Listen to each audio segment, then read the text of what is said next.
Makin hari makin panas rasanya. Dunia mau kiamat barangkali. Kulit rasanya seperti terbakar.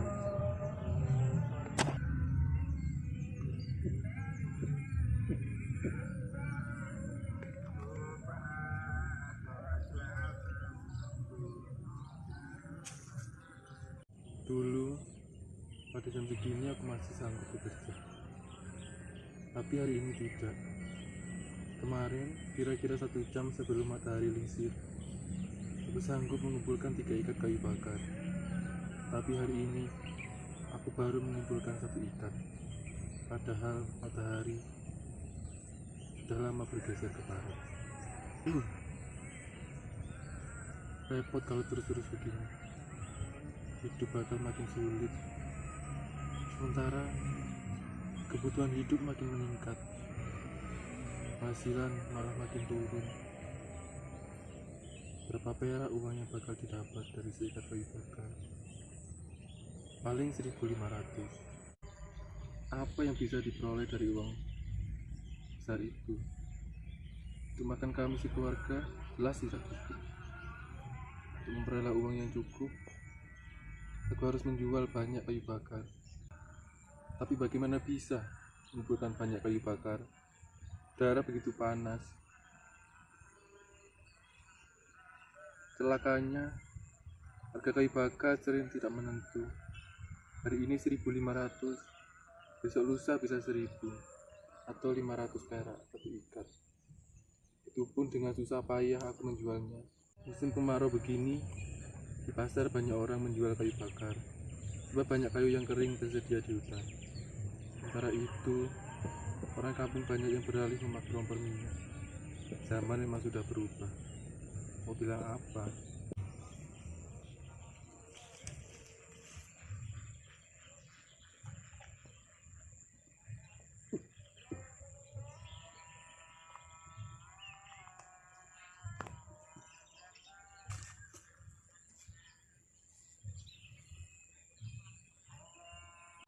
Sering aku berpikir untuk meninggalkan pekerjaan ini, untuk mencari pekerjaan lain, supaya mendapat penghasilan lebih baik dan hidup lebih layak. Pergi ke kota misalnya, berdagang asongan, jadi kuli bangunan, atau kerja apa saja yang mungkin. Tapi semakin sering aku menimbang, sesering itu pula aku. Aku bukan orang yang pilih-pilih pekerjaan seperti ini. Sanggup mengerjakan apa saja, tapi berganti pekerjaan tidak mudah bagiku. Seluruh kakek buyutku turun-temurun adalah pencari kayu bakar. Semua orang di desaku selalu menyebut nama kakek buyutku dengan embel-embel kayu bakar di belakang namanya.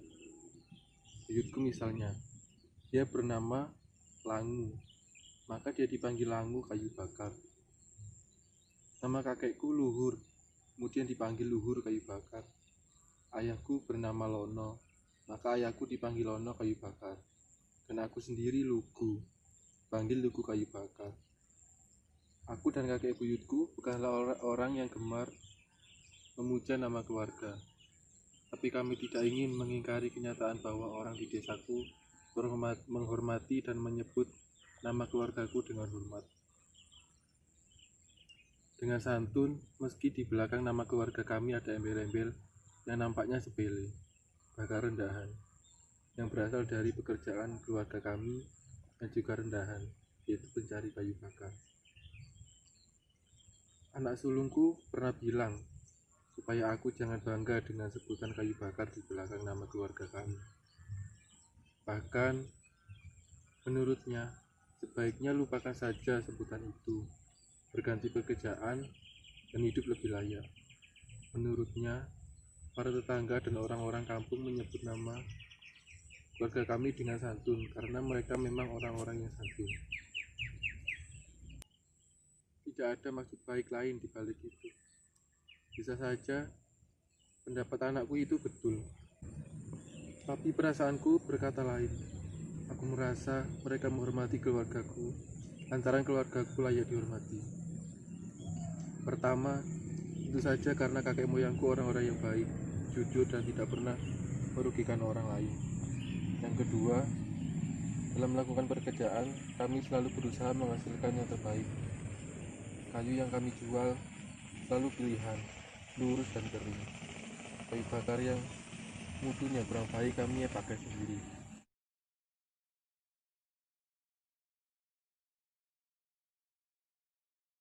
Kayu bakar yang lurus tidak sulit dimasukkan ke dalam tungku. Kayu bakar yang kering cepat menyala dan tidak merepotkan para ibu waktu memasak di dapur. Dengan begitu, para ibu tidak usah khawatir masakannya belum matang saat para suami pulang dari ladang. Semua kayu yang kuambil dari hutan juga kayu mati, baik batang ataupun pokok pohonnya. Kayu yang disediakan alam bagi kami. Dengan begitu kami tidak merusak hutan, tidak merugikan siapa-siapa. Dan tradisi itu terus kami pegang teguh sejak kakek buyutku hingga hari ini. Jadi jelas, orang-orang desa ini bersikap santun pada keluarga kami, bukan karena semata-mata mereka orang-orang yang santun, tapi pasti ada penyebab lain. Lalu apalagi kalau bukan lantaran keluargaku layak dihormati. Coba bayangkan, orang kecil macam kami dihormati, di zaman banyak orang terhormat justru banyak dihujat. Di kampungku ada guyonan yang sejak lama beredar di kalangan para ibu. Sudah selesai masak, para ibu biasanya segera pergi ke pancuran untuk mandi dan mencuci pakaian. Siapa yang datang belakangan biasanya ditanya oleh ibu-ibu lain. Tumben siang baru selesai masak ya? Kalau yang ditanya menjawab ya, maka biasanya disusul dengan pertanyaan lain. Tidak pakai kayu bakarnya Pak Lugu ya? Kalau ibu lain segera menimpali. Makanya pakai kayu bakarnya Lugu. Mahal sedikit tapi masak lancar. Jangan beli kayu bakar dari orang lain dong. Dan banyak lagi. Malah konon ada seorang ibu yang memilih cuti memasak kalau tidak pakai kayu bakar dari saya. Bagi yang tidak berpengalaman memasak pakai kayu bakar, mungkin omongan para ibu itu tidak berarti apa-apa. Tapi lain cerita bagi yang tahu. Kayu bakar yang benar-benar baik akan menghasilkan masakan yang baik. Sebaliknya, kayu bakar yang kurang baik, tidak benar-benar kering misalnya, akan membuat masakan bau sangit, bau asap, dan jelas masakan itu tidak nikmat. Asal tahu saja, di kampungku sekarang ini ada lebih dari 10 penjual kayu bakar, tapi tidak ada yang mendapat sebutan kayu bakar di belakang namanya. Juga tidak ada penjual kayu bakar yang banyak dibicarakan seperti namaku. Ini kan jelas pengakuan yang harus disyukuri. Bagaimana pekerjaan ini harus ditinggalkan. Belakangan ini, ketika di televisi ada kampanye, jangan pilih politisi buruk. Di kampungku juga ada kampanye. Jangan pilih durian busuk. Jangan pilih mangga busuk. Jangan pilih telur busuk dan masih banyak. Jangan pilih yang lain lagi. Semua itu kuanggap guyonan semata. Di kampungku memang banyak petani buah dan peternak ayam telur. Kebetulan aku bukan salah satu dari kelompok itu. Tapi lama-kelamaan aku menjadi peduli juga ketika guyonan itu berkembang dan menyangkut kerjaanku. Mulanya cuma jangan pilih kayu bakar busuk, tapi kemudian ada juga ucapan jangan beli kayu bakar dari pencari kayu bakar busuk. Kalau jangan beli kayu bakar busuk, jelas maksudnya kayu bakar busuk memang tidak menghasilkan api yang baik, jadi memang tidak layak dibeli. Tapi setahuku, pencari kayu bakar busuk tidak ada di kampungku. Semua pencari kayu bakar di kampungku sehat-sehat saja dan masih hidup. Belum mati, jadi tidak ada pencari kayu bakar busuk. Karena penasaran, saya coba mencari tahu apa dan siapa yang dimaksud pencari kayu bakar busuk itu. Ternyata yang dimaksud pencari kayu bakar busuk adalah mereka yang suka mencampur kayu bakar basah dan kering. Kayu yang basah ditaruh di dalam dan ditutupi kayu kering supaya tidak kelihatan. Kayu basah itu konon biasanya hasil curian. Dengan mencampur kayu basah dan kering, yang bersangkutan juga bisa menjual kayu bakar dan banyak pula mendapatkan uang. Betul-betul pintar mereka itu. Tapi para pemilik kayu yang kayunya dicuri itu rupanya tidak kalah pintar.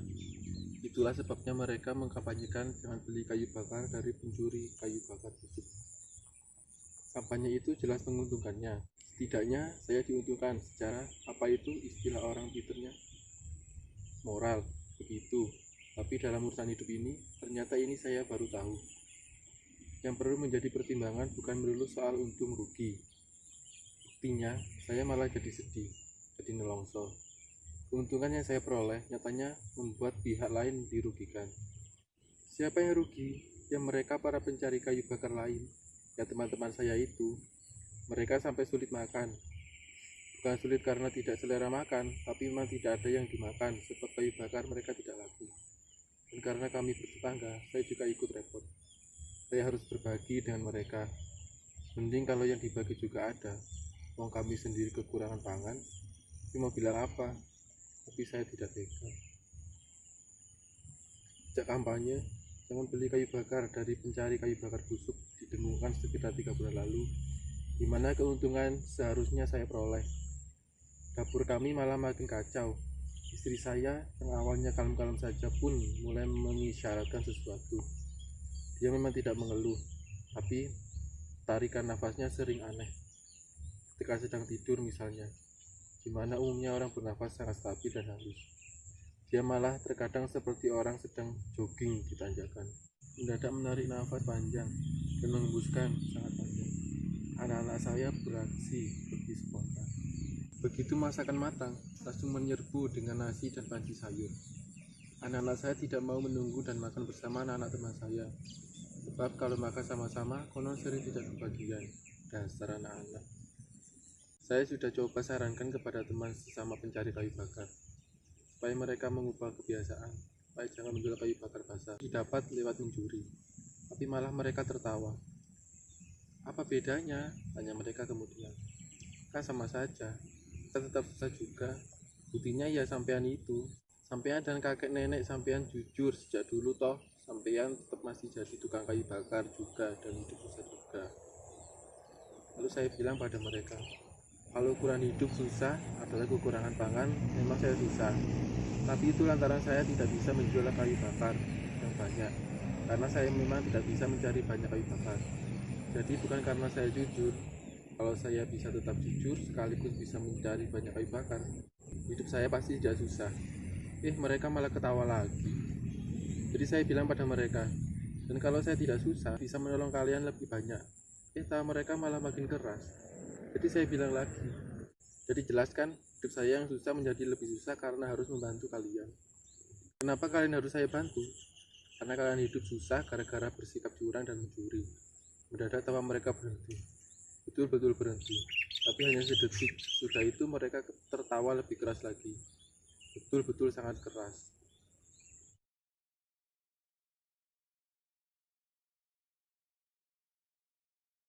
Gemanya menyebar kemana-mana, memekakkan setiap telinga.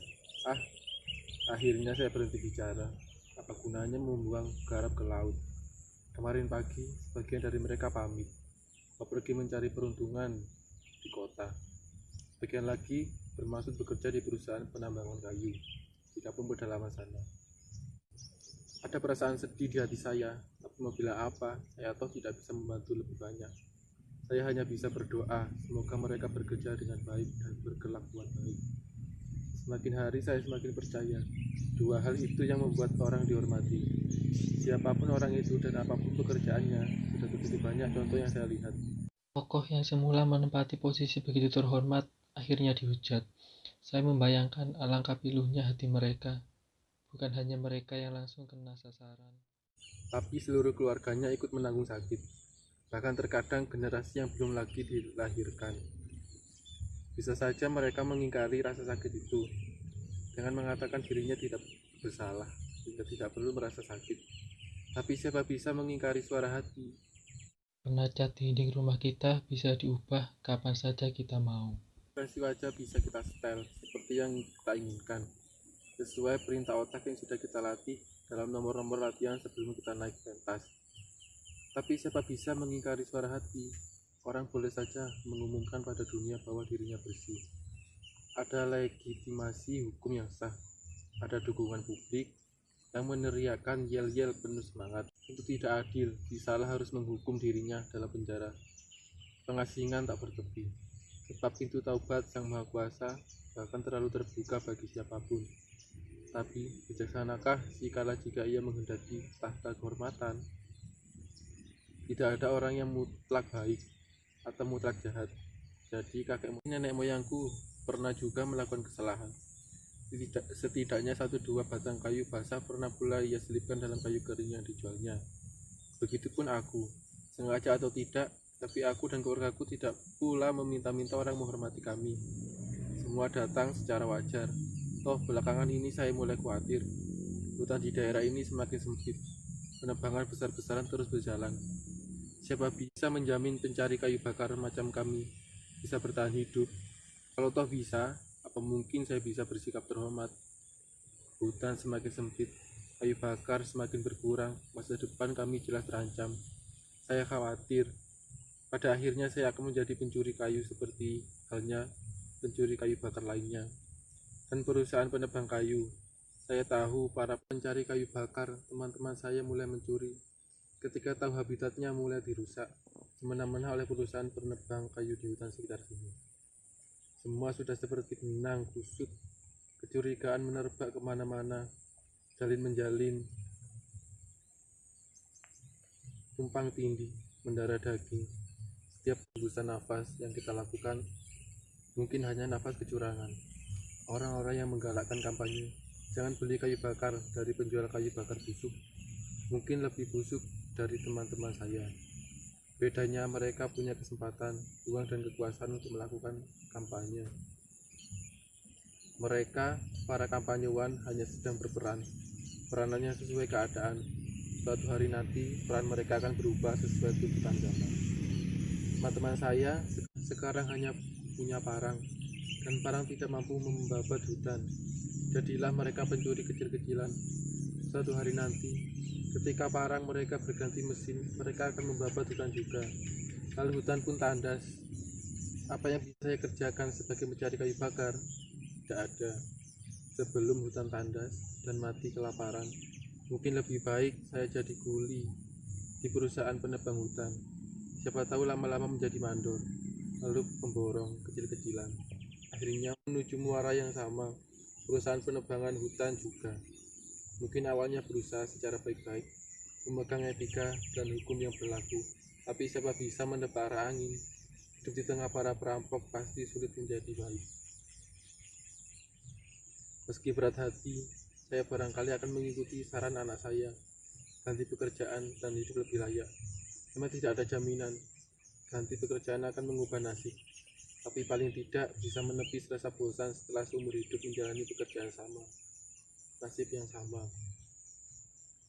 Leluhurku akan bangkit dari kubur dan mengutuk saya, sebab saya sudah memutus tali rantai yang mereka bangun dengan susah payah, yang membuat mereka dihormati di kampung ini.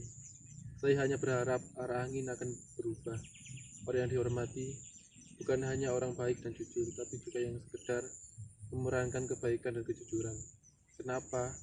Zaman berubah, nilai-nilai berubah. Ketika orang baik dan jujur semakin sulit dicari, yang setengah baik, setengah jujur akan dianggap sebaik. Saya belum sepenuhnya percaya pikiran saya benar atau salah, tapi saya melihat tanda-tanda ke arah sana. Jam berapa sekarang?